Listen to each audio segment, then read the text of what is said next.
the roll it's back to you. Olá, boa tarde a todos. Meu nome é Karina, é um prazer estar com vocês nesta tarde. E antes de iniciar o próximo painel, vamos passar o vídeo Global Forum Fronteiras da Saúde.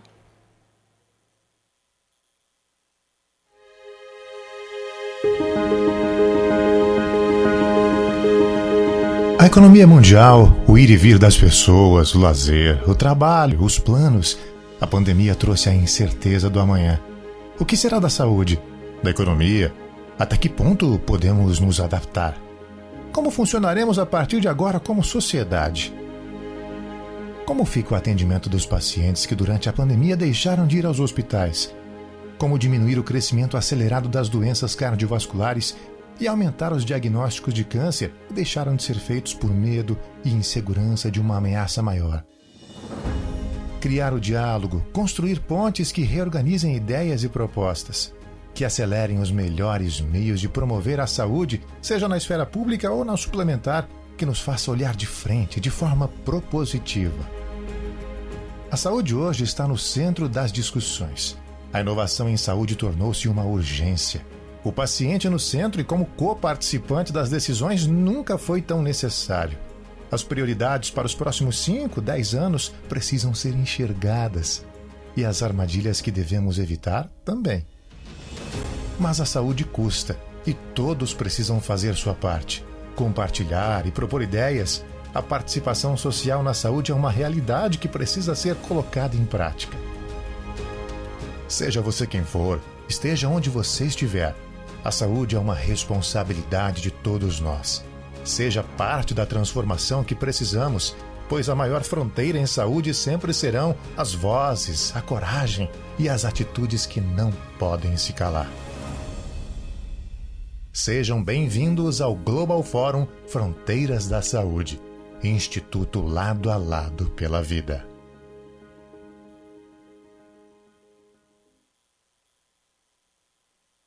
Iniciaremos agora o painel Inovação em Saúde, as prioridades para os próximos 5 anos e as armadilhas que devemos evitar.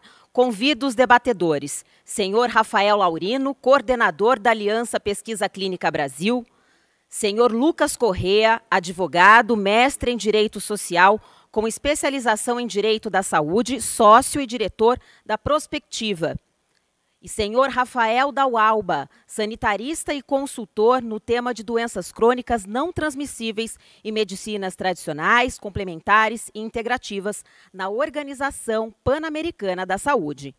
E para moderar o painel, convido o Dr. Cláudio Lotenberg, presidente do Conselho da Sociedade Beneficente Israelita Brasileira, Albert Einstein, e do Instituto Coalização Saúde. Boa tarde a todos. Primeiro, um prazer, um privilégio. Tive, aliás, a felicidade de poder ler o currículo dos dois Rafael e o Rafaés, né? E fiquei absolutamente encantado com aquilo que eu vi. Portanto, queria dizer que é um privilégio, né? Estava procurando o Lucas, eu estou vendo o Gonzalo, né? Eu não sei se teve alguma troca técnica, né?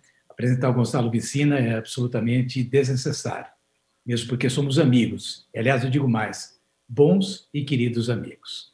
E o tema, eu acho que ele é absolutamente palpitante, porque nós sabemos que certas inquietações e expectativas que tínhamos até um passado recente e que envolviam a questão da incorporação da tecnologia, que também trouxe aos recursos de saúde para assistência durante os últimos anos e que já era um desafio, em função da pandemia, e elas, na realidade, ocupam um espaço maior, mais premente e muito mais consciente por parte da sociedade.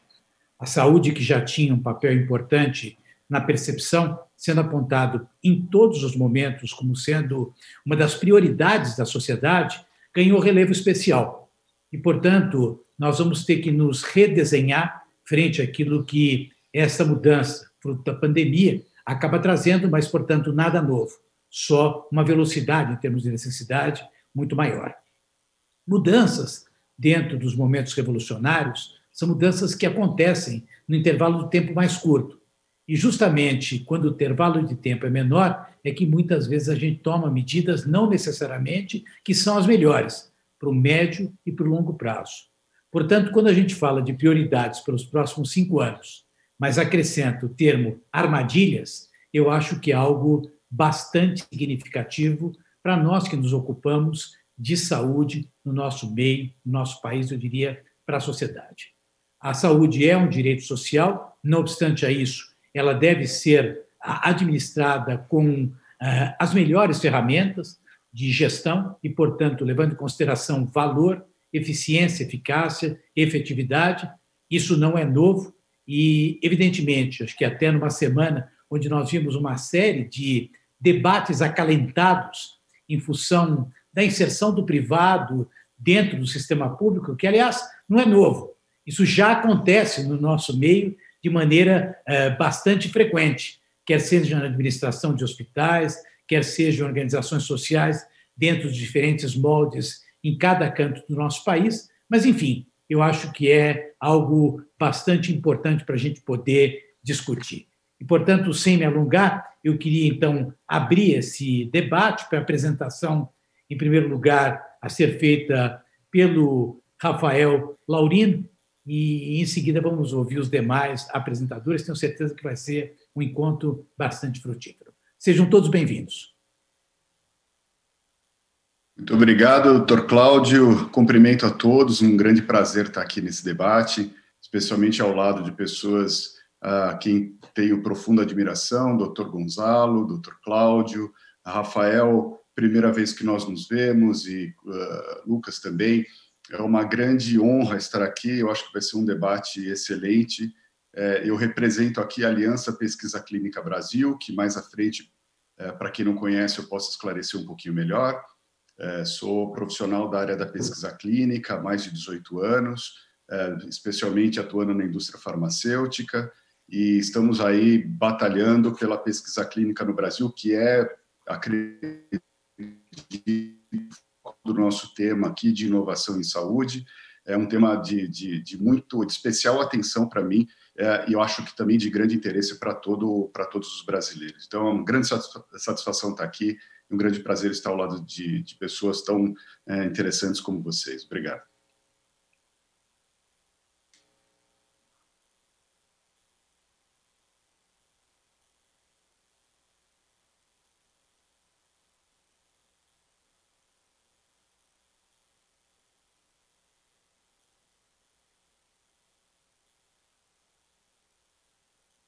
Bom, doutor Cláudio, eu acho que o senhor me viu aqui no começo.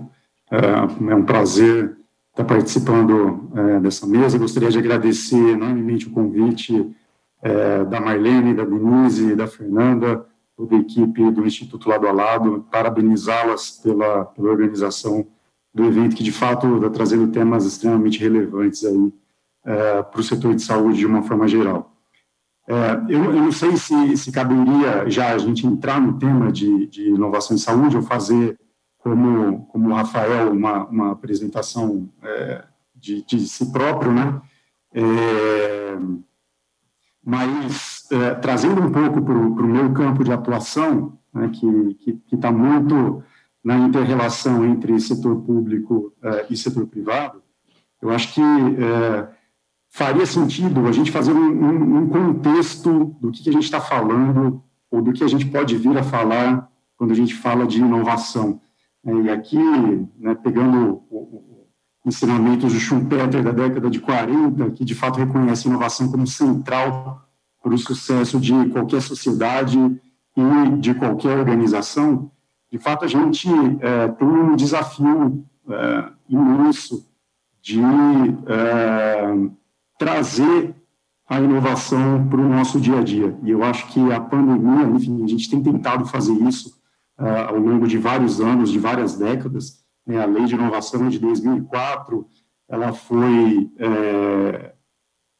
incrementada em 2016 e, recentemente, né, no dia 28 de outubro, a gente teve a publicação da Política Nacional de Inovação, o decreto 10.534, de 2020, que traz uma infraestrutura de governança para a inovação no país, que eu acho que é extremamente relevante para esse momento que a gente está vivendo.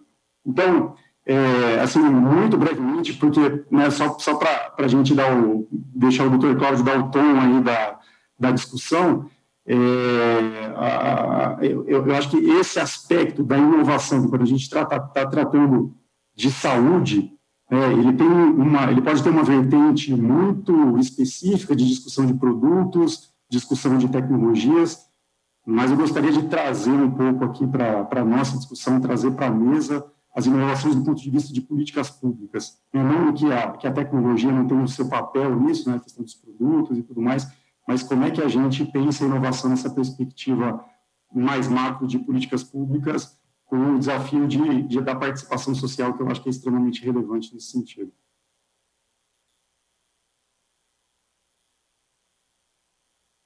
Gonzalo, eu acho que você queria fazer uma apresentação, antes de passar para o Rafael também.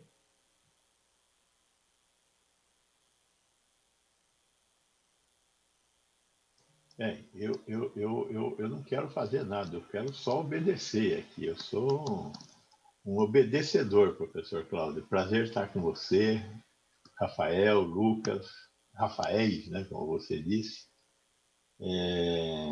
E eu tinha entendido que tinha uma apresentação. Se tudo bem, faço uma pequena apresentaçãozinha aqui. Eu acho que nós temos uma discussão importante do ponto de vista do momento em que nós estamos vivendo, né? Eu acho que, infelizmente, a sociedade brasileira ainda não acordou totalmente com a importância de ter um sistema de saúde que seja universal e que seja financiado por impostos públicos, né? Então, essa é uma questão que, é óbvio, não enriquece nenhum dos nossos debatedores aqui, mas é uma discussão que eu acho fundamental ser colocada ainda para a sociedade. Eu gosto muito de uma frase perdida no meio de Sagarana, de Guimarães Rosa, que diz: o que lembro tenho. O povo brasileiro lembra de pouca coisa, por isso tem pouca coisa. Nós temos que acrescentar mais coisas a ter na nossa sociedade. E quando eu me lembro da criação do SUS, quer dizer, o SUS foi uma construção longa, que durou 2 décadas, pelo menos, talvez 3, se a gente acrescentar a década de 60. Mas a efervescência que eu vivi foi a efervescência dos anos 70 e dos anos 80, para chegar em 1980, no resultado dos artigos 196 a 200 da Constituição e na Lei 8080 e na Lei 8.142. Essa efervescência gerou um sonho de ter 100% da população coberta por um sistema de saúde, coisa que não existia antes de 90.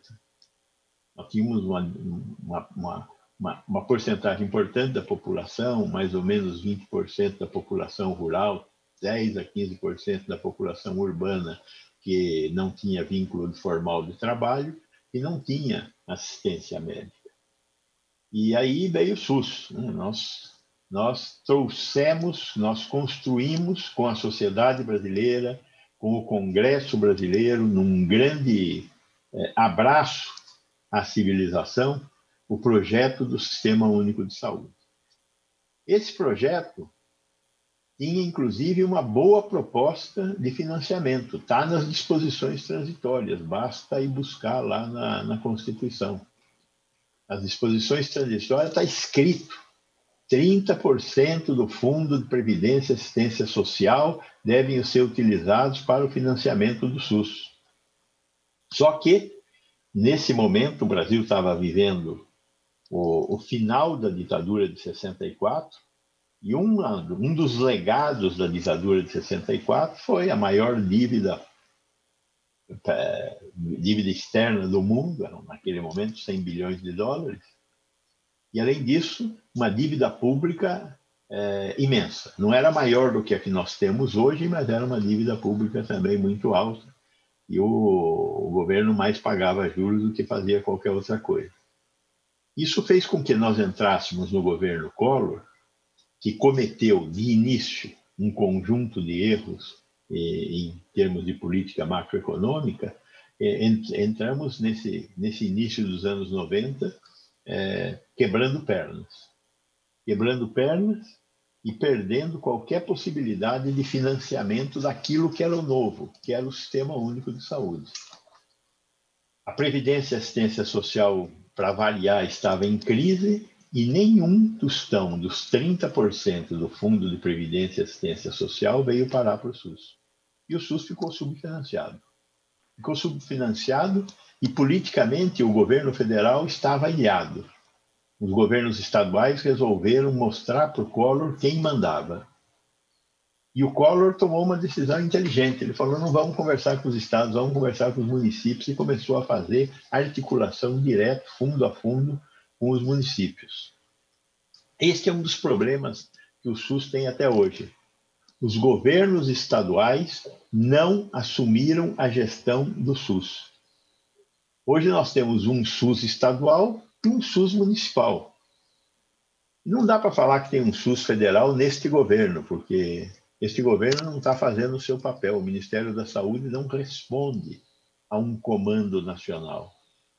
Apesar de 50% dos recursos da saúde virem do Ministério da Saúde, que não tem rede, né? Tem um pequeno espaço no Rio de Janeiro de rede, mas no resto do país o governo federal não tem rede, o governo federal tem a maior quantidade de recursos, ou seja, a capacidade de induzir políticas é importantemente federal. Os estados e os municípios dividem mais ou menos meio a meio a capacidade de financiar o sistema, só que eles têm rede. Então, eles têm a obrigatoriedade de colocar os recursos que eles estão alocando na saúde.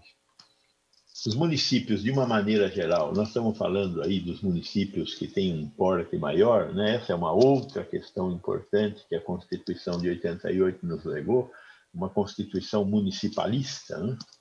E essa Constituição de 88 municipalista, ela deu muita força para os municípios e, particularmente, essa força vem das transferências obrigatórias dos fundos para os municípios, né? Essa questão ela traz um problema adicional ao SUS.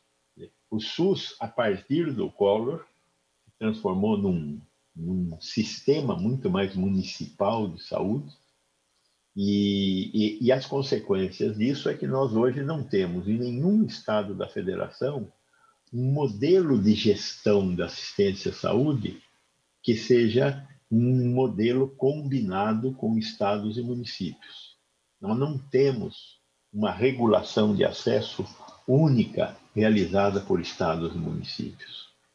Mas, de qualquer forma, nesse início dos anos 90, nós descarrilhamos para o processo de municipalização, por um lado, e perdemos capacidade de financiamento, por outro lado. E assim ficamos. Veio o professor Adílio Jatene, fez a batalha da CPMF, ganhou a batalha da CPMF e perdeu a guerra, foi mandado embora pelo Fernando Henrique. E a boa parte da CPMF não veio para a saúde.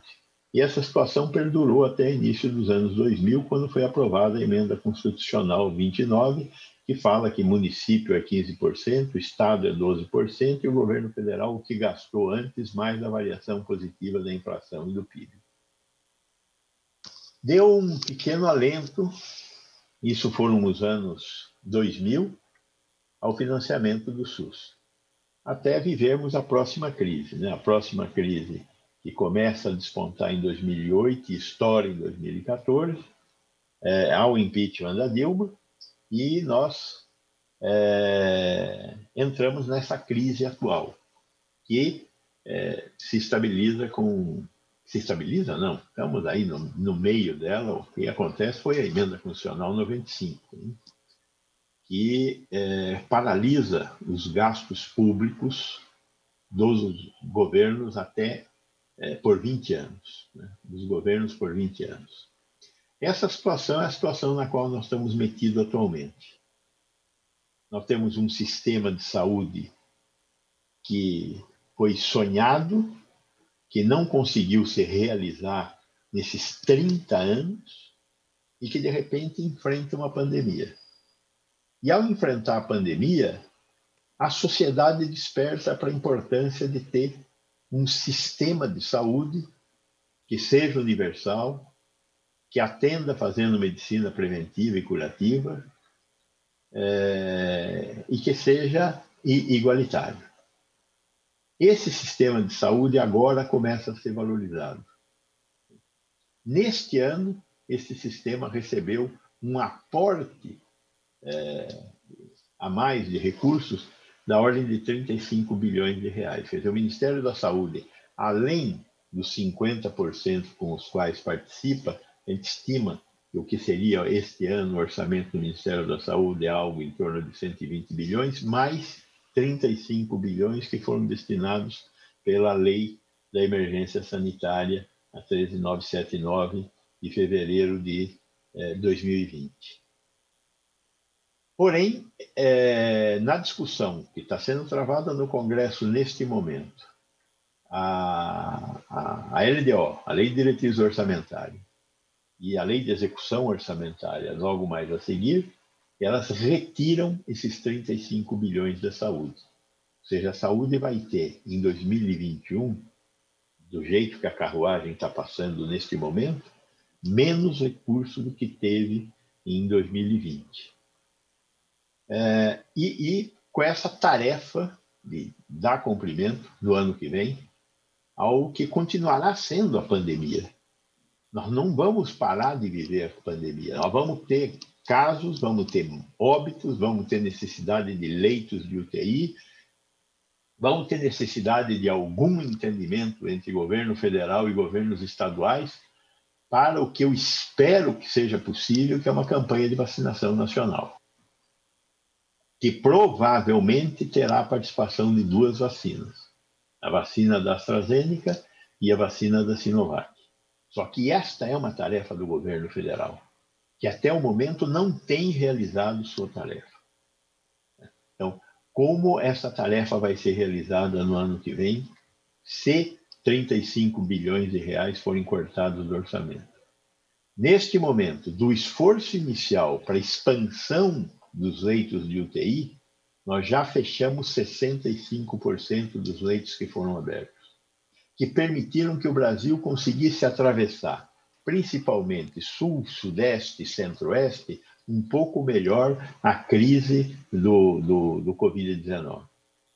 Nós entramos em colapso em Manaus, entramos em colapso em Belém, entramos em colapso nas cidades do interior do Amazonas e do Pará. Chegamos muito próximo do colapso em Fortaleza, chegamos muito próximo do colapso no Rio de Janeiro.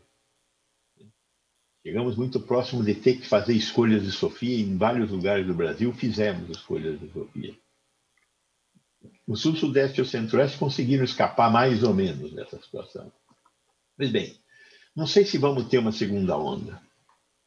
Tem muita gente achando que vamos ter uma segunda onda. Eu não tenho bola de cristal para dizer se vamos ter ou não vamos ter. O fato é que nós conseguimos ter muitos casos nessa primeira onda. Devemos estar mais próximos de uma imunidade coletiva do que a Europa está. Provavelmente no Sul-Sudeste, 30% da população, olhando pelos estudos de soroprevalência, já tiveram a doença. No Norte, a estimativa que temos através dos estudos de soroprevalência feitos no Banco de Sangue de Manaus, no Banco de Sangue de Manaus, em julho, 66% da população era soroprevalente. Mas continuamos tendo casos. O que talvez indicaria que nós não teríamos uma segunda onda tão pesada quanto a Europa está tendo. Mas não dá para dizer que isso vai acontecer dessa forma. O que dá para dizer é fundamental manter a capacidade de reação do SUS à epidemia enquanto nós não estivermos com uma quantidade de vacina suficiente para cobrir a população brasileira. Este é um erro que nós não podemos cometer. Não podemos cometer o erro de deixar de fazer testes, não podemos cometer o erro de deixar de ter os leitos de UTI, que já eram necessários antes dessa pandemia. Então, neste momento, a prudência indicaria que nós temos que manter a nossa capacidade de articulação do Sistema Único de Saúde, manter a capacidade de financiamento do Sistema Único de Saúde, e teríamos que entrar por aceitar outros desafios. Que desafios? O desafio da eficiência e da gestão. Esse desafio do aumento da capacidade gerencial, que não é um problema do SUS, eu acho que é importante também registrar isso. Não é o SUS que é mal gerido, é o Estado brasileiro que é mal gerido. Enquanto não tiver uma reforma administrativa digna desse nome, nós não vamos ter maior eficiência na gestão do SUS. Só o SUS não vai ser melhor gerido. Embora nós tenhamos a possibilidade de lançar mão dos processos de parceria com a iniciativa privada, seja através de OS, seja através de PPP, para melhorar a gestão do SUS. Com certeza, uma boa parte do sucesso que o SUS tem na atenção primária à saúde, ele deve às parcerias impostas pela necessidade de não concursar o agente comunitário de saúde. Não poder fazer concurso público para agente comunitário de saúde nos empurrou a realizar as parcerias público-privadas, as parcerias com a iniciativa privada através de organizações sociais em boa parte do Brasil, com algumas exceções que resolveram criar alternativas que basicamente dadas pelas figuras das fundações estatais de direito privado. É o caso basicamente da Bahia e de Curitiba. O que foi, Cláudio? Vamos tentar, em cima desses 2 pontos que você levantou, tá? Eu queria levantar só mais um, que eu acho que é fundamental, que é a questão da inovação. E aí eu queria colocar o que nós sofremos durante essa crise pela falta de respiradores, pela falta de medicamentos por falta de uma indústria farmoquímica brasileira. Nós estamos na iminência de ter falta de heparina no Brasil. Tivemos uma probabilidade muito alta de falta de relaxante muscular e de hipnóticos, e pela questão dessa descoordenação do Sistema Nacional de Imunização, onde, de repente, 2 instituições centenárias, como Fiocruz e Instituto Butantan, estão se chocando como se fossem inimigas. Num país que tem poucos recursos, nós estamos estimulando uma competição predatória entre essas instituições, quando nós deveríamos ter um clima de colaboração entre essas instituições. Então, acho que nesse espaço da inovação, sem Estado, nós não conseguiremos inovar. Neste momento, falta o Ministério da Saúde como ente que faz a indução dessas inovações e é dono do mercado, que é um instrumento fundamental para fazer as inovações andarem. Com isso, paro por aqui, Cláudio. Vou tentar agora puxar algumas coisas que o Gonzalo apresentou e vou começar com você, Laurino. Eu queria saber o que é inovar e o que é fazer melhor. Eu acho que existem coisas que, de fato, a gente precisaria inovar, ser mais criativo, mas tem muita coisa que está parada, né? Eu não sei se quando a gente imagina um decreto de parcerias público-privadas, como foi colocado agora, significa uma inovação, ou simplesmente fazer algo que já está funcionando funcionar ainda melhor. Como é que você enxerga isso dentro do cenário Brasil, Laurino? Doutor Cláudio, eu vou puxar a sardinha aqui para o lado da pesquisa clínica para falar de inovação. Eu concordo com o doutor Gonzalo que nós temos um caminho aí para a inovação no Brasil que passa por incentivo à ciência, por incentivo à inovação. Tem uma parte que é realmente importante, que é a parte do Estado, e essa briga que o doutor Gonzalo pontuou muito bem entre Instituto Butantan e Fiocruz é algo que até pouco tempo era inimaginável, a gente passar por uma situação de uma pandemia de Covid e não termos colaboração entre 2 instituições tão importantes no Brasil.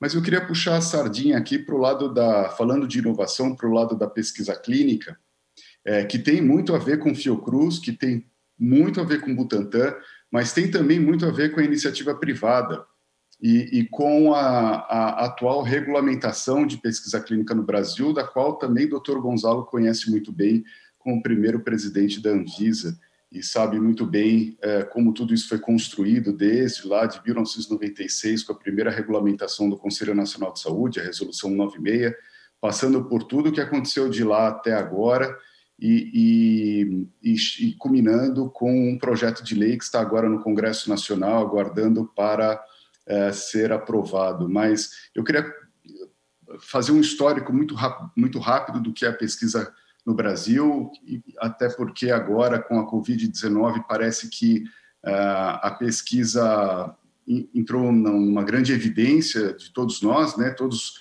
ansiosos por termos uma vacina e ansiosos para que as pesquisas venham para o Brasil, né? Então, como estamos vendo exemplos aí da vacina de Oxford, da vacina da Coronavac, etc., da Janssen também, vindo fazer seus testes clínicos aqui no Brasil, até pela oportunidade da curva epidemiológica que estamos vivendo no Brasil. Mas eu queria trazer o destaque da regulamentação e por que a inovação é importante, por que nós temos que ter pesquisa no Brasil e por que o Brasil hoje ocupa a 24ª posição mundial no que tange a quantidade e aos projetos de pesquisa clínica aqui desenvolvidos. Nós temos todo um arcabouço regulatório muito complexo, muita parte dele, eu poderia dizer, sem dúvida, um processo anacrônico, uma regulamentação anacrônica. A regulamentação da pesquisa clínica por parte do Conselho Nacional de Saúde, que é através da Comissão Nacional de Ética em Pesquisa e dos comitês de ética em pesquisa locais, que fazem o Nacional de Ética em Pesquisa, ainda com resoluções sem uma fundamentação de uma lei ordinária, ou seja, nós temos resoluções esparsas que vêm sendo adaptadas desde 1996, claro, construindo o sistema CEP-CONEP, mas comparando o Brasil com o resto do mundo, com os países desenvolvidos como Estados Unidos, Canadá, toda a Europa, Austrália, enfim, até os nossos vizinhos aqui, a Argentina. Hoje nós somos pouquíssimo competitivos em termos de pesquisa clínica. Como eu disse, ocupamos a 24ª posição em número de protocolos. Então, é um ponto importante para a inovação no Brasil. Uma das perguntas aqui que nos foi propostas era para os próximos 5 anos, né, em termos de inovação que nós temos por aí. Eu acho que nos próximos 5 anos temos que nos dedicar a desburocratizar a pesquisa, além do incentivo da pesquisa, como pontuou muito bem o Dr. Gonzalo, desburocratizar o investimento internacional em pesquisa, não só das indústrias farmacêuticas, mas também das instituições de fomento à pesquisa internacionais, para que esses projetos de pesquisa venham para o Brasil e dê a oportunidade dos cientistas brasileiros participarem desses projetos, dos pacientes brasileiros terem a oportunidade também de participar dos experimentos, dos medicamentos inovadores. Eu estou aqui pontuando não só a questão da vacina da Covid, mas temos aí protocolos na área de oncologia, sistema nervoso central, Alzheimer, diabetes, artrite reumatoide. Tem toda uma sorte de protocolos que estão em andamento no mundo, e aqui no Brasil, infelizmente, por conta da burocracia e do prazo regulatório para se aprovar um único estudo, nós ficamos de fora na maioria deles. Temos também o outro lado, que é a Anvisa. Então, como pudemos ver agora, nas vacinas, a Anvisa teve que autorizar, como todos os projetos de pesquisa clínica, passa pela Anvisa também, que tem a atribuição de analisar e aprovar o protocolo de pesquisa desde o ponto de vista sanitário, que também tem enfrentado uma situação muito, muito séria nos últimos anos, por falta de servidores para avaliar esses projetos de pesquisa. Eles fazem um trabalho hercúleo de avaliar no menor tempo possível, mas esse menor tempo tem durado de 6 a 8, às vezes 9 meses. Então, para se avaliar um único projeto de pesquisa clínica no Brasil, desde quando ele é submetido lá para o Comitê de Ética, até ele ser aprovado pela Anvisa e, eventualmente, importar os insumos para que essa pesquisa possa acontecer no Brasil, tem um prazo médio de 9 a 10 meses, já foi 14 meses no passado. Estamos melhor, mas comparado com os Estados Unidos, que faz isso em 60 dias, ou a Europa, que faz isso em menos de 90 dias, a própria Argentina, aqui do nosso lado, que tem um prazo muito melhor, perto dos 90, 120 dias, nós estamos fora de todas as pesquisas, ou grande parte das pesquisas patrocinadas por entidades privadas. Então, o nosso desafio para os próximos 5 anos, na minha opinião, como coordenador da Aliança Pesquisa Clínica Brasil, que está diretamente ligado a um projeto de lei, como eu disse, que está tramitando no Congresso Nacional, que vai ser a primeira lei, o marco regulatório da pesquisa clínica no Brasil, é importantíssimo que nós consigamos aprovar esse projeto, regulamentar esse projeto, para que ele surta efeito nos próximos anos.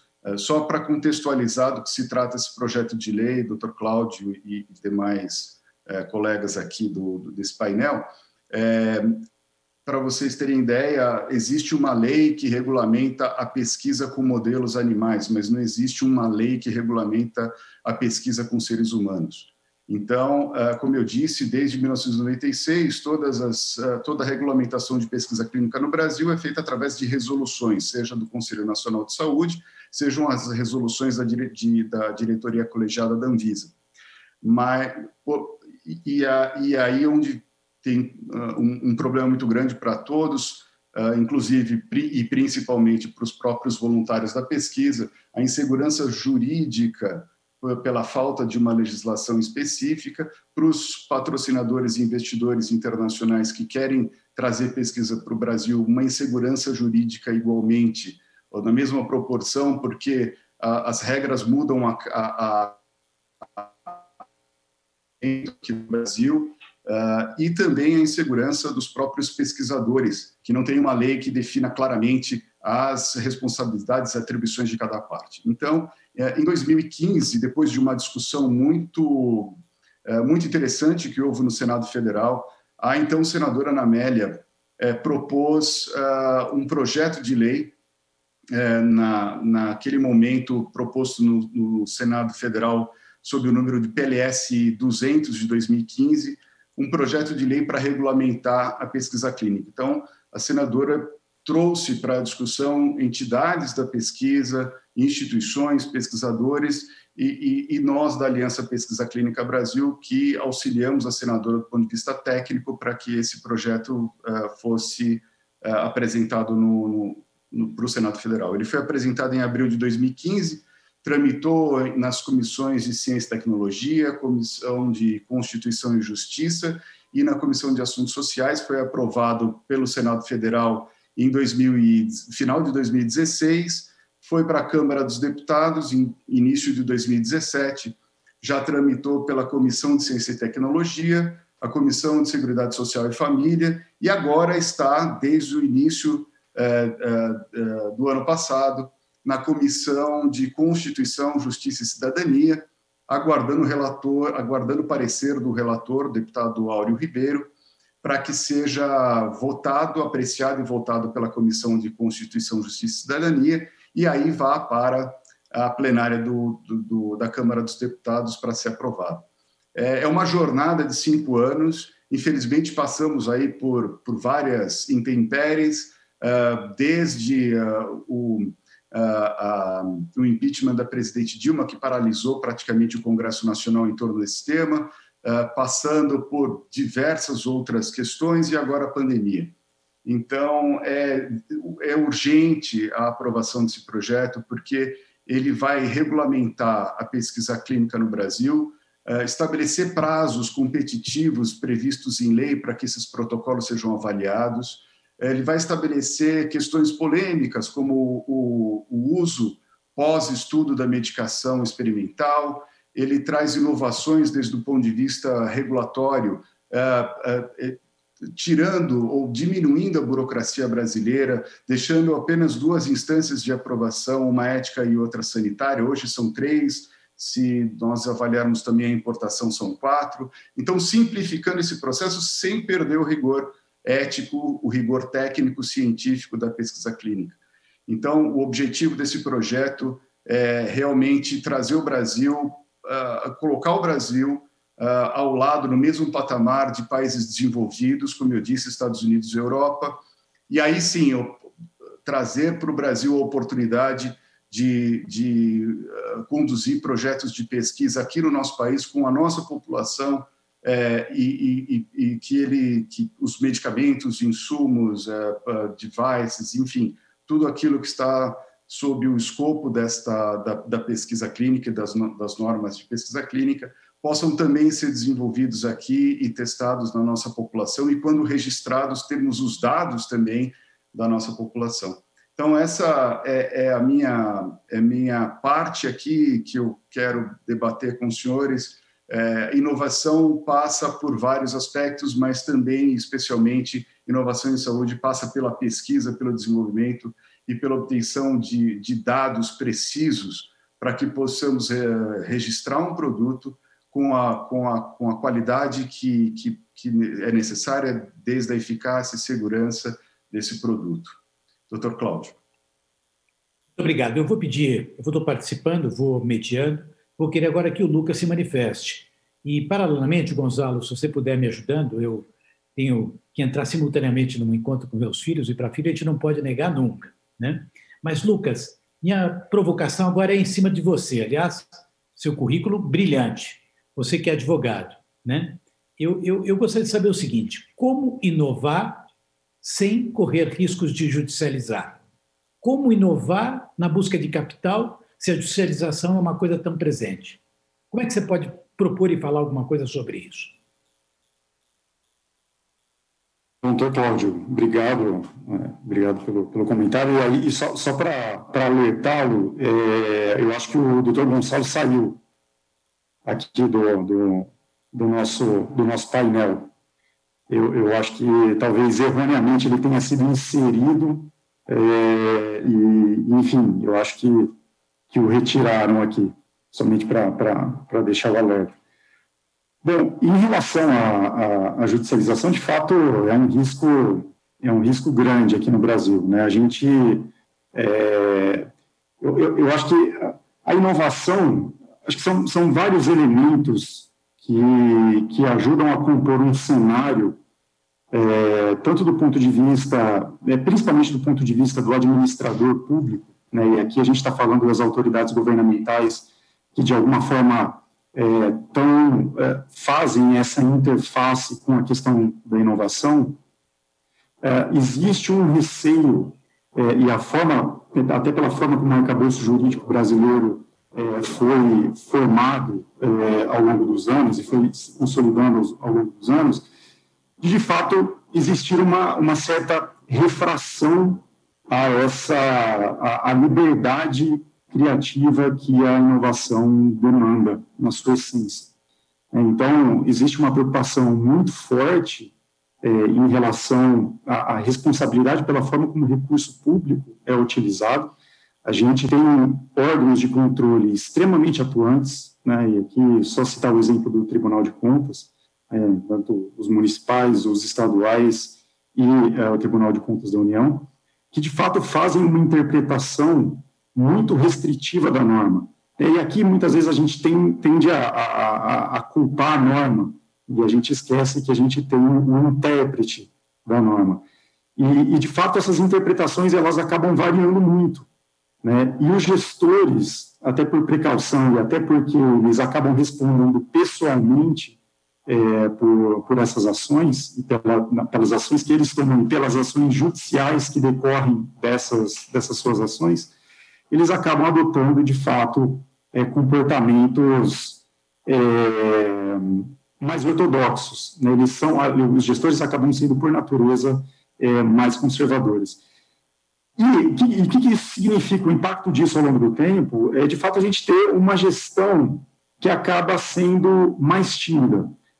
Somado a isso, a gente tem uma questão cultural, a questão da sociedade brasileira e da relação que ela tem com a gestão pública. A gente tem os diversos atores, e aqui está a academia, as próprias empresas, que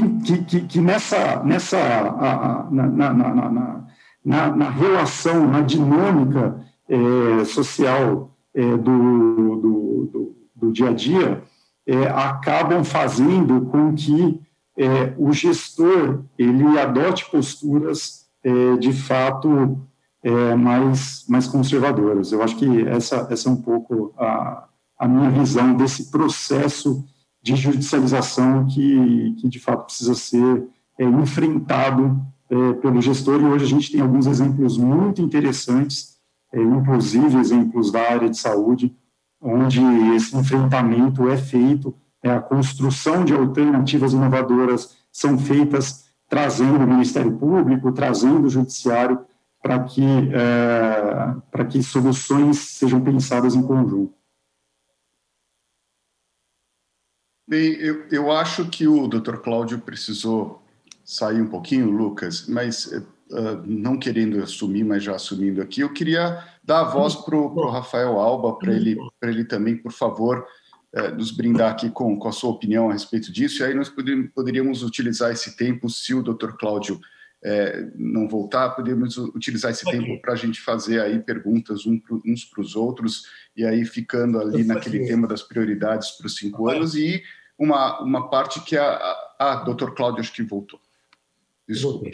Eu queria agora inserir o Rafael da Alba, tá? Ele que tem uma experiência internacional, né? Nós falamos muito sobre a pandemia, né? E nós vimos sempre um discurso de parceria, de unidade, de participação conjunta. E a verdade é que, na prática, esse momento da pandemia mostrou um isolacionismo. Quer dizer, os países trabalharam de forma absolutamente individualista, visando resolver os seus problemas, quando não prejudicando a atividade de natureza internacional. Rafael, o que você poderia comentar a respeito disso, com toda a tua bagagem, com toda a tua experiência? O que a gente, de fato, vê como tangível e que pode acontecer em termos de colaboração internacional num cenário de inovação? Tá? Levando em consideração, é verdade, sistemas de financiamento diferentes, realidades epidemiológicas diferentes, mas existe algo para ser feito em termos de coesão internacional? Primeiramente, eu queria agradecer o convite do Instituto Lado a Lado, agradecer em nome da representante, doutora Socorro Gross, a participação, e essas provocações são uma estrutura muito importante para a resposta de como organizar esse grande desafio, né, essa desorganização gerada a partir da pandemia. Temos um cenário, em primeiro lugar, dos organismos multilaterais, que foi a sua primeira pergunta, né? Os organismos multilaterais, principalmente a Organização Mundial da Saúde e a OPAS, né, a Organização Pan-Americana da Saúde, que são ligadas por uma parceria, né? Primeiramente, elas atuam no enfrentamento dessas ações, às vezes sendo a única resposta do país para o enfrentamento, como no caso da Covid, né? Então, desmobilizar essas ações significa retirar a assistência de milhões de pessoas. Então, primeiramente, temos que entender como funciona esses mecanismos multilaterais para também nós conseguirmos tirar o máximo deles.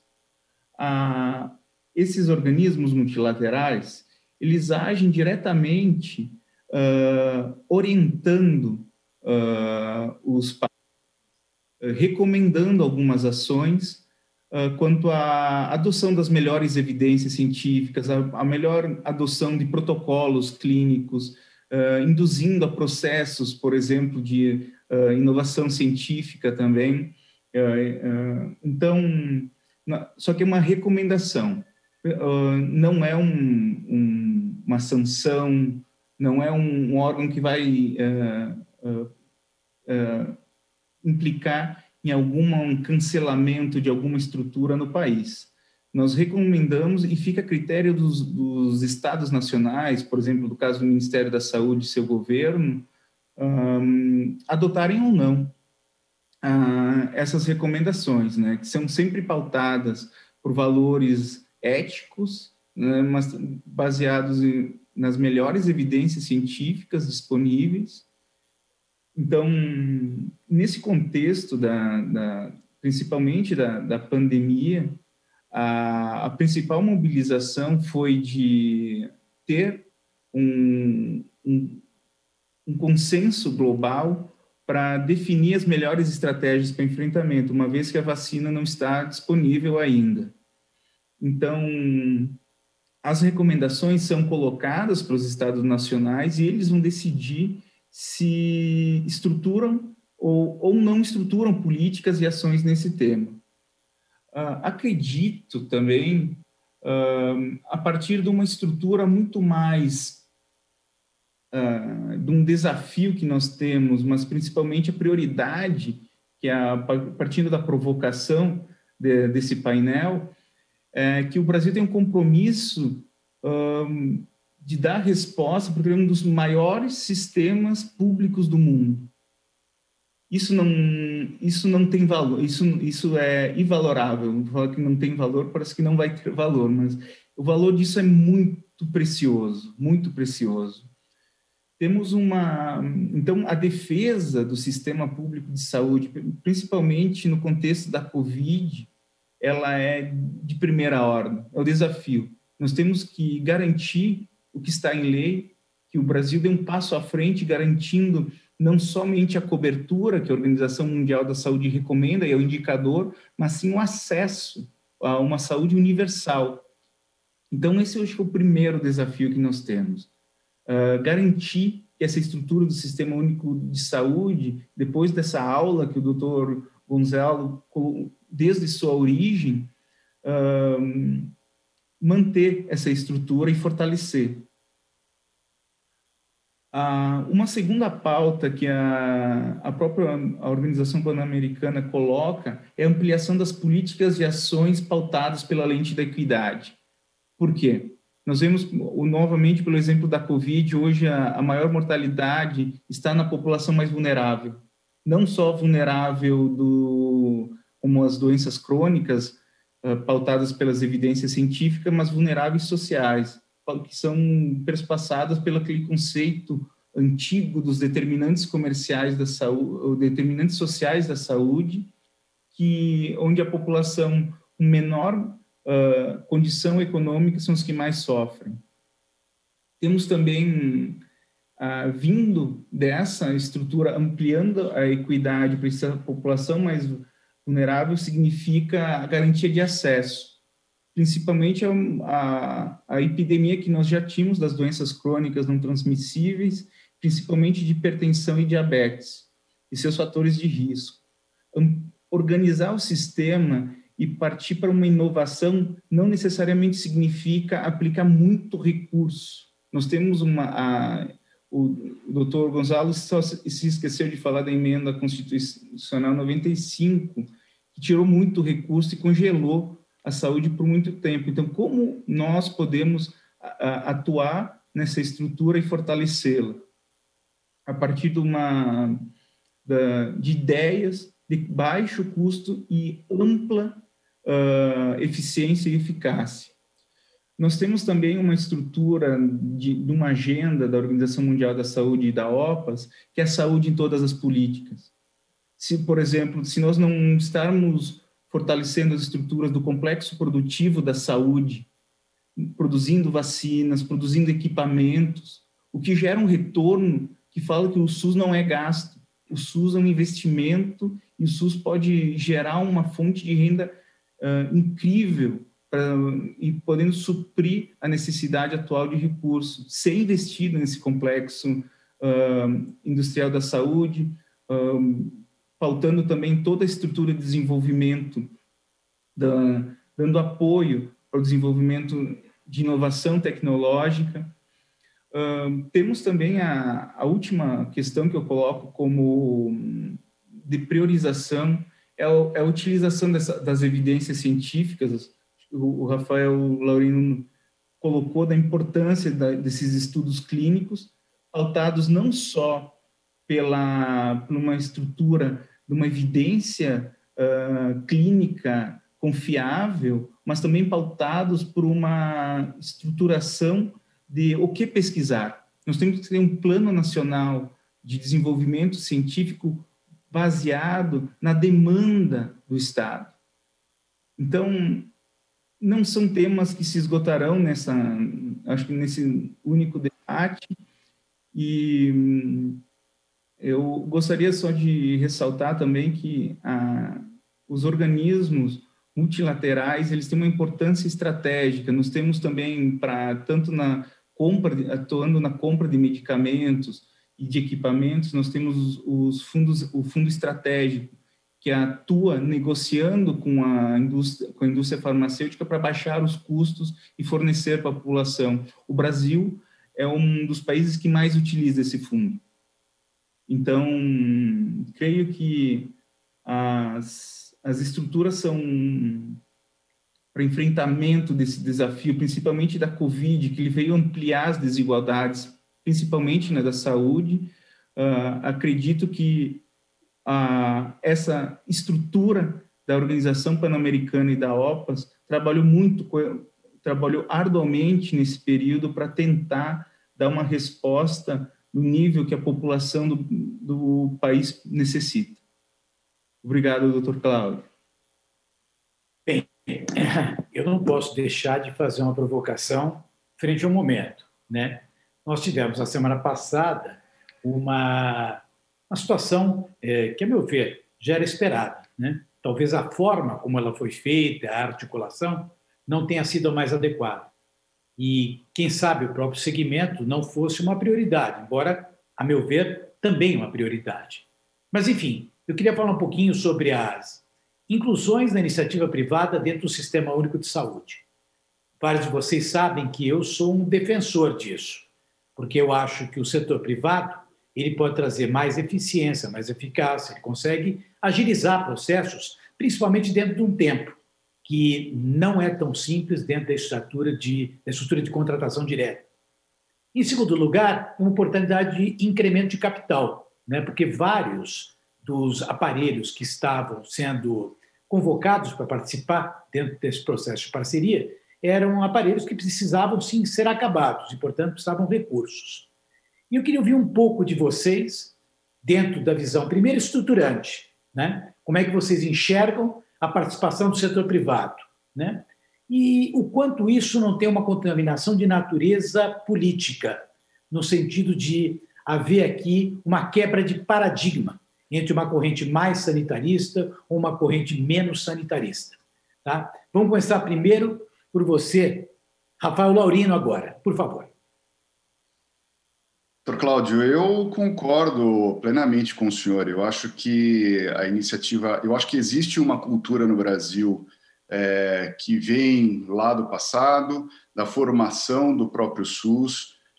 Eu acho que a minha opinião, especialmente minha opinião a respeito do SUS, é que o SUS ele veio de um projeto de muita ousadia lá no passado, um projeto que foi instituído de uma maneira com aquilo que se tinha de cultura no nosso país naquele momento, mas eu concordo plenamente que o segundo passo, a evolução do SUS, tem que ter a iniciativa privada contribuindo com o sistema, trazendo maior eficiência ao sistema. Nós sabemos que, bem, acho que alguém aqui disse que é verdade que 75% da população brasileira depende única e exclusivamente do SUS. Então, nós temos a responsabilidade de tratar, de dar acesso e assistência a essas pessoas. Mas nós sabemos também que o SUS, com todo o investimento que existe hoje e que, obviamente, poderíamos ter ainda mais, deveríamos ter ainda mais, nós temos um gargalo muito grande que é a eficiência desse sistema, né? Dr. Gonzalo trouxe uma importante contribuição aqui com relação a todo esse fracionamento que existe no SUS, aquele SUS que é atendido lá no município e é administrado pelo município, a ausência dos estados, ou pouco dos estados, e a ausência dessa centralização do SUS. Obviamente, o modelo brasileiro é um modelo enorme, universal, então não é simples. Mas, ao mesmo tempo, eu acho que a iniciativa privada, doutor Cláudio, poderia trazer, assim como nas OS já está trazer uma eficiência muito grande para o sistema, poderia trazer, não só do ponto de vista de assistência médica, mas também com relação à indústria farmacêutica, à indústria de insumos, à indústria de devices, participar ativamente da construção desse SUS modernizado e também do ponto de vista de investimento. Eu acho que a iniciativa privada tem todo o interesse e poderia trazer um aporte de investimento riquíssimo ou muito grande para o Brasil. Eu concordo plenamente, eu acho que a participação público-privada é o caminho. Em outros países já aconteceu, aqui no Brasil ainda tem uma resistência, na minha humilde opinião, uma resistência ainda um pouco ideológica, político-ideológica, mas que seria uma barreira muito interessante a ser vencida e trazer todos esses atores juntos para conversar sobre saúde, o setor produtivo, a assistência, os hospitais públicos, os hospitais privados, né, e o governo trabalhando juntos. E diria até mais, a iniciativa privada do ponto de vista das operadoras privadas de saúde, né, a saúde suplementar. Eu acho que tudo isso passa por uma discussão muito mais ampla de política de saúde no Brasil, que tem que deixar o viés ideológico um pouco de lado e ser um pouco mais pragmático, a ponto de trazer inovações em saúde com fundamento em dados, farmacoeconomia, né? A economia da saúde é importantíssima. No Brasil, nós estamos muito atrasados nisso ainda. Falamos pouco sobre economia da saúde. Eu acho que é o momento de chamar todos para termos uma saúde muito mais bem administrada no Brasil. Só para finalizar, quando olhamos aí o desperdício do que aconteceu recentemente agora com a pandemia, os hospitais de campanha, tudo que aconteceu especialmente lá no Rio de Janeiro, mas não só no Rio de Janeiro e em outros estados também, todo esse processo envolvido na compra de insumos, processos que geraram demandas tanto dos tribunais de contas como da justiça, etc., as questões de fraude na compra desses insumos. Então, tudo isso precisaria ser revisto e eu acho, mais uma vez, que chamar a todos e incluir a iniciativa privada nessa discussão poderia trazer muito ganho para o Brasil. Lucas, você que é um advogado, tá? Que já, numa área de direito social, né? Que já teve lá no London School of Economics, tá? Que já trabalhou em direito sanitário aqui em secretarias em São Paulo, na Vale do Ribeira, né? Já esteve pela Organização Mundial de Saúde. Eu te pergunto, na mesma linha que a gente ouviu agora do Rafael, tá? Primeiro, suas opiniões de forma geral. Segundo, o cidadão está tão preocupado se ele está sendo atendido pelo público na contratação direta ou se ele está sendo atendido pelo privado com algum tipo de remuneração, se o prestador tem lucro ou não tem lucro. Você acha que isso daqui passa pelo interesse do consumidor ou isso é uma defesa de natureza política, com uma ideologia por detrás disso?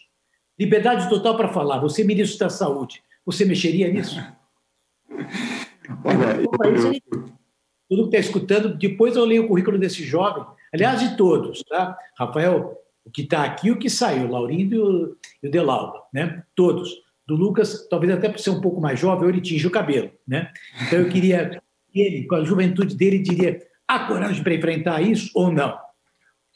Eu acho que até o próprio fato que você mencionou aí de ter estudado na Inglaterra, que é um sistema de saúde no qual a gente se pauta muito aqui no Brasil, né, como um ideal de sistema de saúde, acho que é uma excelente referência, né? Lá a gente tem um sistema que é público, mas os prestadores dos serviços de saúde, eles são públicos e privados.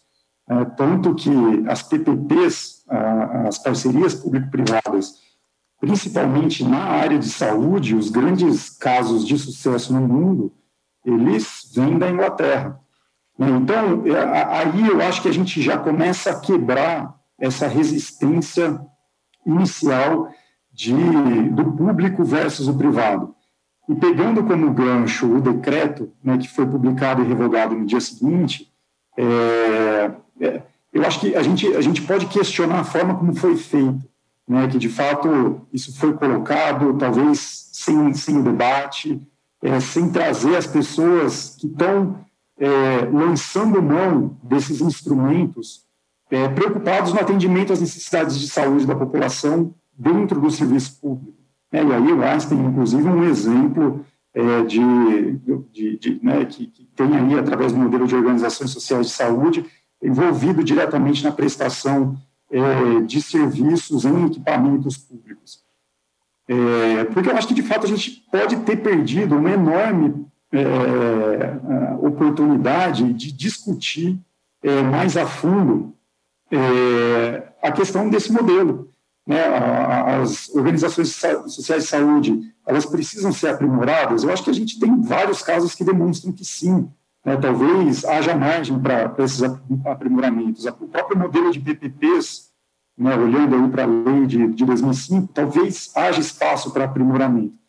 E esse chamamento a projetos que o decreto fazia, eu acho que para estudos que o decreto fazia, talvez tivesse sido uma oportunidade para que as pessoas diretamente envolvidas na prestação de serviço, de fato, pudessem se manifestar sobre os modelos já existentes e também sobre eventuais novos modelos, para que a gente pudesse buscar alternativas dentro do serviço público e efetivasse, de fato, aquilo que a população precisa. Então, já emendando a segunda parte da sua pergunta, a gente olha para questões muito simples, Então, a expansão do doutor consulta, ela é reflexo do quê? Ela é reflexo de uma necessidade não atendida por parte da população, é uma população carente, tanto que o doutor consulta começa em Paraisópolis, e que as pessoas estão mostrando que a hora que elas têm uma necessidade de saúde, elas querem ter essa necessidade atendida, resolvida. E não importa muito onde é que elas vão buscar, se no setor público, se no setor privado. Certo? Então, e aí, a hora que o público não toma para si a posição de fazer essa discussão e encabeçar essa discussão, a gente corre o risco de ficar a reboque. Eu estava lendo uma notícia recentemente do grupo Raia Drogasil, que tem nada mais, nada menos do que 2.200 lojas, e eles já estão estudando a prestação de serviços médicos dentro das farmácias, que já é um estabelecimento de saúde por lei, prestando, então, de alguma forma, assistência à população dentro de um estabelecimento que tem fins comerciais, inclusive com a possibilidade de direcionamento, aí, porque eventualmente você vai ter o prescritor dentro do estabelecimento onde os produtos estão sendo vendidos, e aí com uma possibilidade enorme de desvios aí, no sentido de direcionamento a produto, direcionamento de outras formas. Então, eu particularmente acredito muito no papel da iniciativa privada na prestação, dentro do sistema de saúde, e a gente precisa ver como é que essas coisas se encaixam. Acredito que o direcionamento do gestor público, ele é importante porque ele tem a visão do sistema, então ou pelo menos ele deveria ter a visão mais macro para pensar justamente essa integração desses diferentes players, sejam públicos, sejam privados, na prestação efetiva do serviço. Eu brinco que muitas vezes obviamente que a gente reconhece a importância do sistema público, a importância do SUS, mas a gente corre um risco muito grande de ficar focado na defesa do modelo e se distanciar das necessidades de saúde da população. Quando, na verdade, essas coisas elas precisam estar combinadas. Não faz sentido um modelo que patine no atendimento às necessidades de saúde da população. Acho que o grande driver é o atendimento a essas necessidades. E aí a gente pode pensar diversas formas aí de combinação entre os serviços, mas também tendo a concordar a questão da eficiência e pelo trabalho que a gente tem de lidar com os diferentes problemas da gestão pública. Essa integração ela faz ainda mais sentido, inclusive como um indutor importante para processos de mudança do ponto de vista de gestão do setor público. Na realidade, eu acho que as pessoas querem discutir as necessidades do momento atual com lentes do passado. Nós cobrávamos, e acho que é absolutamente legítimo, transparência, controle social, mas com o mundo digital que nós temos hoje, onde a rastreabilidade é um fenômeno absolutamente do cotidiano, né, imediato, aliás, né, eu tenho a impressão que a gente teria muito para ser criativo na busca do apoio do setor privado. Gosto, Lucas, quando você cita o exemplo da Inglaterra, mas a gente pode citar o exemplo até da Holanda, onde você tem seguro-saúde privado contratado pelo Estado, que paga efetivamente, e complementa, logicamente, aqueles que têm mais recursos para ter algumas coisas a mais em seguros que são, aí por eles, opcionados, né? Evidentemente que nós estamos vivendo, nesse momento, um discurso de liberalismo. Há uma reatividade em relação a isso, mas, nesse momento, misturar todos esses cenários, né, não permitindo que a gente quebre determinados paradigmas que poderiam trazer a questão da equidade de uma forma um pouco mais presente, eu acho uma pena. E esse discurso não vale só para PPPs ou para a integração do público no privado e vice-versa. A telemedicina tem um tom muito parecido, né? Durante anos, a gente observou aí uma reatividade muito grande da participação da telemedicina, que também é um instrumento de equidade, né? E isso eu costumo dizer, Rafael, que a telemedicina nasceu não com esse momento digital. Foi o dia que Graham Bell criou o telefone, né? Porque quem de nós não fez uma consulta telefônica para poder dirimir uma dúvida e muitas vezes para receber uma conduta de natureza médica? Ninguém está discutindo a importância da lei de proteção de dados, isso é legítimo, é adequado. Agora, o direito à privacidade e à confidencialidade são princípios pétreos de quem lida com a saúde. Então, são coisas que eu acho que, é verdade, houve uma falha de comunicação, eu acho que nós temos que atribuir isso à figura do presidente. Acho que é a figura do governo, né, que poderia ter debatido com os atores que, de fato, são protagonistas da saúde, mas, oxalá, essa oportunidade não seja perdida, que a gente possa resgatar, porque há muita chance, você citou o exemplo das redes de farmácia, não estou defendendo, sabe, que a farmácia tenha prescritor ou deixe de ser prescritor, não estou negando que possa existir conflito, a gente sabe que pode existir conflito, mas a gente não pode, por temor de repente, não enfrentar situações dessa natureza, deixar de lançar mão de oportunidades de melhoria na prestação de serviços e da criação de acesso. Queria agora, Rafael, migrar um pouquinho para você e talvez resgatar. Nós somos técnicos, todos que estão participando desse debate, independentemente de inclinações políticas, que, aliás, devemos ter, mas não pode estar acima dos interesses daquilo que envolve a prestação de serviços, né? E nós falamos um pouco aqui dentro também que, em dado momento, acho que o Gonzalo abordou um pouco disso, como quarto item dele, a respeito das tecnologias que nós precisamos para enfrentar cenários de pandemia. E eu queria aproveitar a tua expertise, já que é algo casado um pouco com pesquisa também, para falar um pouco a respeito de PDP, Complexo Industrial da Saúde, Rafael. E eu acho que o Brasil tem um problema muito sério, né? Encerra um governo, né? Parece que o próximo tem a necessidade não de começar novos programas, mas destruir programas antigos. Lucas, para você ter uma ideia, quando eu fui secretário da Saúde, eu me lembro que naquela época o prefeito eleito era o Serra, né?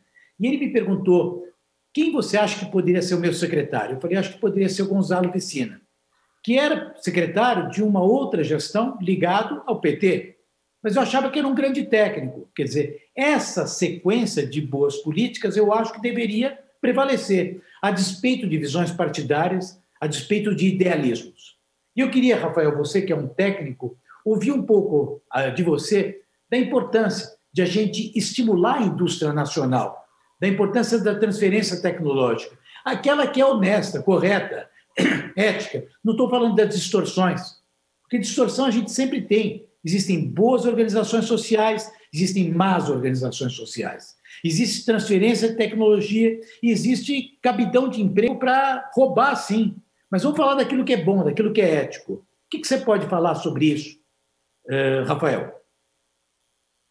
Olha, doutor Cláudio, eu acho que esse é um assunto de extrema importância. Nós temos exemplos aí de PDPs que não saíram do papel, outras que as fábricas foram construídas, mas o produto demorou tanto tempo que a produção local desse produto vai ficar mais cara do que importado do produtor original. Nós temos uma questão aí muito grande, muito forte, voltando à questão da ideologia, partidos políticos se envolverem nessas questões quando essa questão é uma questão técnica e de gestão. Como o senhor disse também, aquilo que um partido faz durante seu governo, o outro faz questão de destruir para construir de novo. Então, tudo isso realmente atrapalha muito. Agora, vamos à essência da PDP. Eu sou um partidário e apoiador de que a indústria nacional precisa se desenvolver. Transferência de tecnologia é algo que de grande valor para o país, claro, respeitada a patente, respeitado o direito do produtor que investiu no desenvolvimento do produto, que investiu na pesquisa e depois aprovou, enfim, registrou esse produto.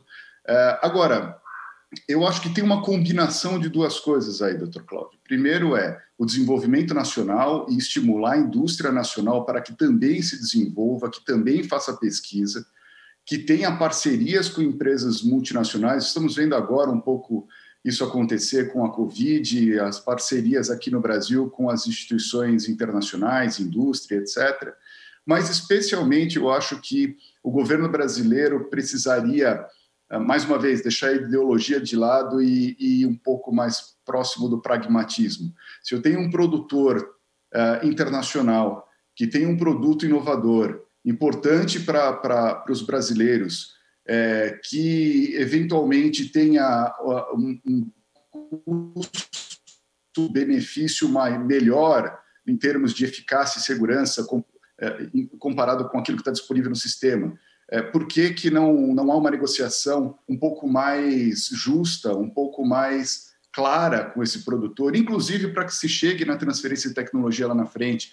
Já aconteceu isso em algumas empresas que eu presenciei, mas a ineficiência do Estado faz com que essa transferência de tecnologia demore tanto que já não interessa nem mais para o Estado, nem mais para a empresa entregar o produto. Tenho experiência da empresa tendo que fornecer a matéria-prima para que seja produzida no Brasil. Então, essa transferência de tecnologia ela é parcial, ela não é uma transferência de tecnologia total.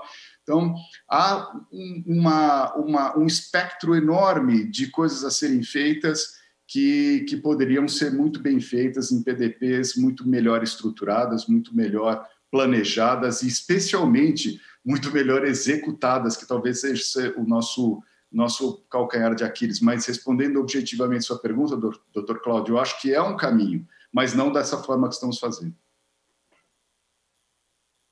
Gente, nós somos, assim, praticamente nos momentos finais, né? E nós falamos sobre inovação, como não cair em armadilhas, né? E aí eu vou começar com você primeiro, Rafael, tá? Pesquisa, né? Nós vimos aí um verdadeiro festival durante os últimos meses de pessoas que têm notoriedade pública e deveriam ser um pouco mais zelosas no seu discurso. E eu não quero personalizar ou particularizar. Eu acho que isso aqui é geral. Quando eu falo geral, é geral mesmo, né? Um despreparo do entendimento do que é pesquisa séria. Um despreparo em coisas toscas, simples, tá? Quer dizer, o que é um estudo randomizado, duplo cego? Não acho que um político, de repente um governador, um presidente, né? Ministro da Saúde talvez deveria saber, né? Mas nessas frentes, quer dizer, que eles conheçam, mas deveriam se omitir, né? Você acha que a sociedade ela sai madura entendendo por que a gente tem tantas fases numa pesquisa, a importância do estudo controlado? A sociedade amadureceu no entendimento da pesquisa? Eu acho que sim, doutor Cláudio. Eu acho que a Covid nos trouxe à luz da sociedade o que é a pesquisa clínica, que, em geral, as pessoas e a mídia também acaba colaborando, talvez não sei se intencionalmente ou não, com esse mistério que colocam em torno da pesquisa clínica, né? Então, que o ser humano vai ser cobaia de uma pesquisa de interesse de outros países, e não é nada disso. Na verdade, o que nós temos é que privilegiar a pesquisa clínica como um instrumento científico que vai trazer para a sociedade dados para embasar o registro de um produto ou a incorporação de um produto no sistema público de saúde, com dados não só de eficácia e segurança, mas os dados de economia da saúde, não é? Então, pela primeira vez se vê discutindo num jornal de uma grande emissora de televisão ou na internet, etc., a importância da pesquisa. É claro que com isso vem uma série de bobagens, né? De pessoas, infelizmente, não tão bem preparadas, que vêm trazer estudos sem o menor valor científico ou que dão sua própria opinião, dizendo que viu ou que ouviu falar de uma pesquisa ou que tem experiência na prática no consultório de que aquele produto X ou Y funciona ou tem alguma eficácia para, por exemplo, o tratamento do coronavírus. Eu acho que nós estamos num momento de aproveitar essa onda, aproveitar tudo isso para discutir a fundo o que é pesquisa de verdade, como trazer essas pesquisas para o Brasil, como que nós só podemos registrar um produto quando nós temos a evidência da segurança e da eficácia desse produto. Não adianta forçar a sociedade a usar um determinado produto porque eu experimentei e fez bem para mim. Não é assim que funciona a ciência, né? A política tem que estar junto ou apoiando a ciência e não tentando fazer algum tipo de ciência que sei lá o que é isso. Então, nós precisamos evoluir muito nisso, doutor Cláudio. Infelizmente, a discussão ela fica muito fechada dentro de um círculo de cientistas, não é? Que conhecem, e nós temos aqui no Brasil grandes cientistas, grandes pesquisadores, reconhecidos internacionalmente no nosso meio, mas a sociedade fica alijada dessa discussão e cai, infelizmente, nessa discussão ideológica política que não leva a nada. Lucas, voltando a você e aí fazendo um resgate no teu papel como advogado, né? E num assunto que eu acompanhei de perto, primeiro como prestador, né? Questão da judicialização, as liminares que aconteciam, né? E o Brasil é um problema na questão judicial porque a demora ela não permite que você admita o teu prejuízo do passado e, pior, não permite que você planeje o teu futuro, né? E a judicialização, quando ela vira uma regra, ela deveria ser a exceção, né? É porque, possivelmente, existe algo errado, né? Isso, a meu ver, tem prejudicado muito, tá? Tanto dentro do sistema público quanto do próprio sistema privado, né? Porque as relações não ganham consistência, né? Aí, nesta linha, tá? Nós sabemos que existe um conjunto, uma pleiade de leis aí circulando pelo Congresso, no assim chamado blocão, né? Por que essa resistência tão grande de um legislativo e não acelerar algo que traria para o nosso setor um certo conforto, para que a gente pudesse dar sequência a políticas consistentes de saúde?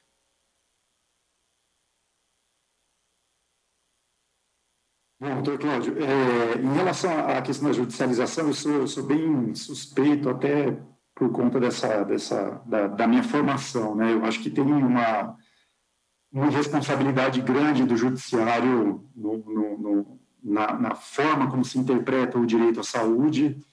E aí o Gonçalo até mencionou, né, do artigo 196 ao 200 da Constituição. O 196 é o que fala da saúde como direito de todos, dever do Estado. E aí o judiciário tende a parar aí, né, para antes da vírgula, mediante as políticas sociais, econômicas e tudo mais. Porque, na verdade, o que dá tangibilidade para o direito são as políticas públicas. E a gente tem políticas públicas de incorporação de tecnologia, né? A gente tem lei, a gente tem decreto que disciplina como é que essas tecnologias elas precisam ser avaliadas, e aí, obviamente, a gente pode ter críticas em relação a como isso é feito, mas, de fato, a política pública está posta, e o judiciário, de alguma forma, deveria ter um olhar para isso. Quando a gente olha a mobilização da sociedade em torno das tecnologias e começa a se organizar para pleitear essas tecnologias, acho que é um movimento legítimo, né? Hoje, com os nossos meios de comunicação, assim que uma empresa começa, e aí o Rafael sabe muito bem isso, começa a pesquisa em laboratório de um medicamento X, o pessoal já está sabendo, o mundo inteiro já está sabendo, e as pessoas, principalmente os pacientes, e aí falando de universo de doenças raras, essas doenças muito complexas, para as quais ainda não existe tratamento, o pessoal já começa a se mobilizar.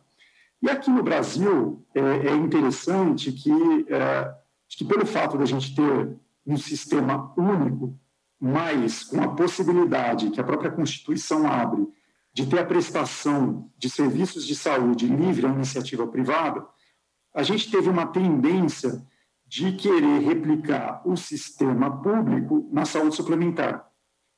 E cada vez mais, por conta dessas pressões de judicialização e também por parte, no caso da saúde suplementar, são cidadãos, mas são cidadãos nas condições de consumidor, e por conta desse movimento da judicialização que já começava no público e foi se espraiando para o privado, a gente tem uma visão que, ao meu ver, é errônea, de tratar ou querer tratar essas coisas como similares. Eu não estou entrando aqui na questão de que os contratos dos planos de saúde eles são mais complexos. De fato, as pessoas elas precisam ter uma capacidade de talvez entrar em algumas minúcias para discutir coisas que elas não necessariamente estão preparadas para discutir. Acho que esse é um ponto. Mas, de fato, aqui no Brasil, a gente tem uma cultura de tratar o cidadão e tratar o consumidor, nesse caso, como e aí é esse o termo mesmo, né? Como se ele fosse um incapaz, ele é hipossuficiente. E aí você exacerba a proteção desse cidadão, desse consumidor, em detrimento de quem, de fato, está tomando o risco do negócio, né? Sejam as operadoras, sejam os prestadores de serviço. E, ao meu ver, toda essa questão ela precisa ser desconstruída de alguma forma. O problema é que a gente vem de anos construindo essa imagem. E aí, quando o então deputado Rogério Marinho se dispôs a abraçar, né, os 149 projetos de lei para repensar a saúde suplementar, e ele já tinha passado pela experiência de aprovar a reforma trabalhista, então ele estava bastante capitalizado para fazer esse tipo de discussão complexa, ele subestimou todo esse movimento que se criou de desconfiança em torno da saúde suplementar, em torno das operadoras e dos prestadores privados, né? E os movimentos de oposição, né, dos consumidores e tudo mais, foi muito forte, foi muito difícil levar essa discussão para frente. Mas eu acho que, na medida que a gente vai vendo, até por conta da pandemia e de outros contextos aí que a gente já discutiu nessa conversa, a gente vai entendendo como é que o privado pode participar e que perseguir lucro é legítimo. Inclusive, a gente pode tirar vantagem disso com melhores serviços sendo prestados, basta a gente colocar os incentivos nos lugares corretos. Eu acho que a gente vai estar um pouco mais preparado para fazer esse tipo de discussão. Mas é uma discussão necessária, né? É uma discussão da ordem do dia. A gente repensar aí a saúde suplementar, essa interação entre a saúde suplementar e o sistema público. Acho que, enfim, a sociedade vem pedindo isso de diversas formas. A gente precisa encontrar um canal para fazer essa discussão de forma a mostrar que é do interesse de todos.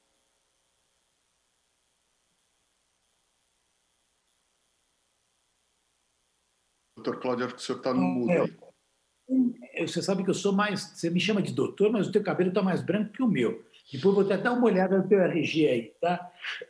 Rafael, vamos lá. 1 minuto para uma mensagem final, que depois o Lucas vai dar dele também. Vamos lá. Bem, vamos lá. Essa discussão é sensacional. Acho que nós temos muita coisa pela frente aí, mas eu acho que iniciativas como essa do Instituto Lado a Lado pela Vida, aproveitando já agradecer a Marlene e a Denise pela oportunidade de estar aqui, essa discussão é fundamental. Nós precisamos, cada dia, explorar ainda mais a possibilidade de modernizarmos esse sistema, dar acesso ao paciente. Eu acho que é o principal. O paciente tem que estar no centro, né? Às vezes, nem sempre a gente vê o paciente no centro dessa discussão. Muitas vezes, essa discussão é levada para um outro caminho e não o foco na população e no paciente. E eu queria deixar uma mensagem final que tem tudo a ver com a nossa discussão e tudo a ver com o meu papel aqui também, que é a ciência e os dados. Não é? Nós temos que fazer políticas públicas com base na ciência, com base nos dados epidemiológicos, nos dados de economia e saúde, nos dados de eficácia e segurança dos produtos, enfim, dos serviços, enfim, e olhar muito bem o resultado disso para o paciente. Qual é a taxa de sucesso que nós temos numa determinada terapia em um determinado serviço e otimizar o uso desse dinheiro.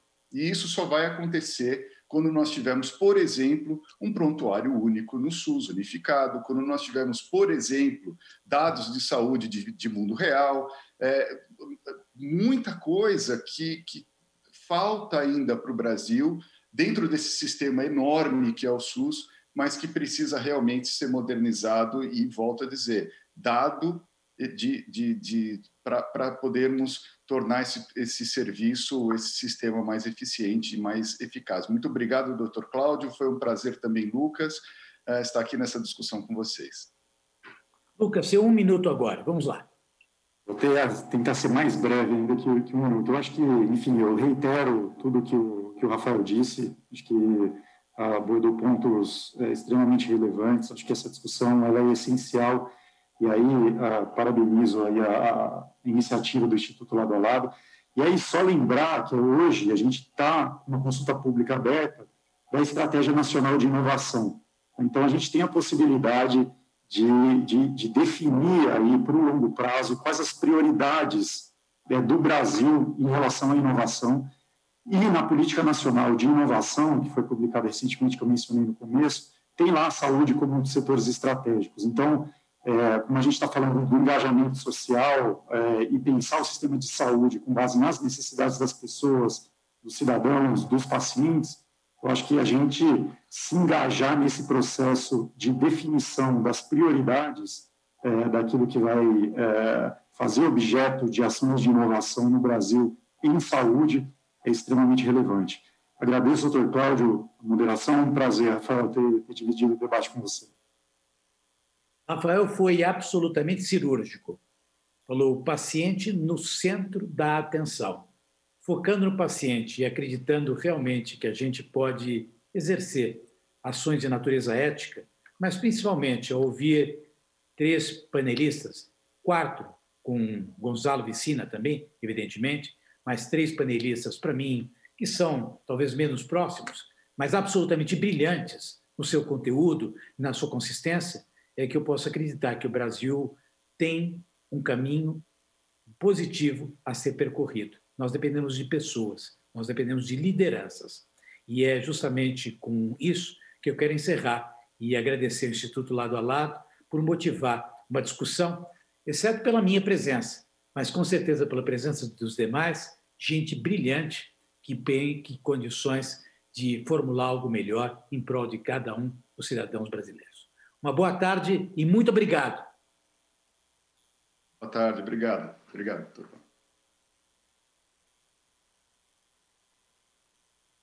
Temos agora 2.123 congressistas online acompanhando o evento. Antes de começar o próximo painel, fiquem à vontade para uma água, um café ou para aproveitar um pouco da playlist do Global Fórum Fronteiras da Saúde, já disponível no Spotify.